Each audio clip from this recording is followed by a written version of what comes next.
Pour établir ses prévisions, l'IRM utilise ses stations météo. Il peut aussi compter sur un vaste réseau de météorologues amateurs. Michel Hempt est l'un de ces 200 précieux observateurs bénévoles.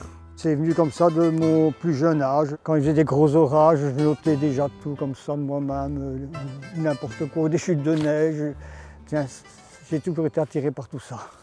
Dans le fond du jardin de Michel, l'IRM a installé cet abri. Il permet de protéger les différents thermomètres du soleil et des intempéries. 5,5 degrés seulement, c'est pas grand-chose, hein. La température au sol, elle est de 5,1 degrés. Les observations continuent quelques mètres plus loin, devant ce pluviomètre, lui aussi installé par l'IRM. Je m'aperçois qu'il n'a pas plu du tout au cours des dernières 24 heures. Sous toutes ses formes, le météorologue amateur relève les quantités d'eau tombée. Disons, si jamais le temps est à la neige, je prends mon nivomètre, je place mon nivomètre, je fais fondre la neige, mais pas sur une source de chaleur. À l'intérieur de la maison, ça doit fondre. Et alors je mesure la neige avec l'éprouvette. Le vent aussi est contrôlé par Michel qui a fait installer un anémomètre et une girouette à 16 mètres de haut. Ici, donc le vent est au sud-ouest et l'anémomètre, le vent il souffle à plus ou moins 20 km/h. Tous les jours du 1er janvier au 31 décembre, c'est le même rituel.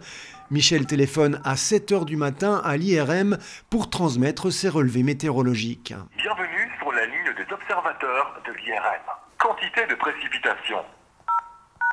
Observer le ciel, le soleil, les nuages, la pluie, la neige, le brouillard.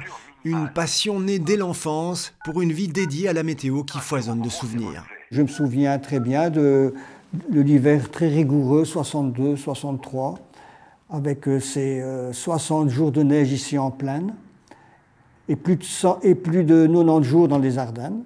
Après, je me souviens de l'été torride en 1976, qu'on a connu dans des 16 jours consécutifs de chaleur à plus de 30 degrés, voire même 35 degrés. Et s'il constate avec une certaine inquiétude l'évolution du climat, Michel continue ses relevés avec la conscience du travail bien fait.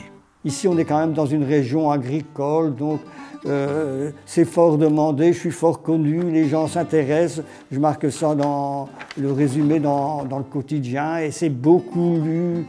Quand il y a un mois qui ne paraît pas, on me téléphone. Ah oui, c'est un encouragement, hein, quand même.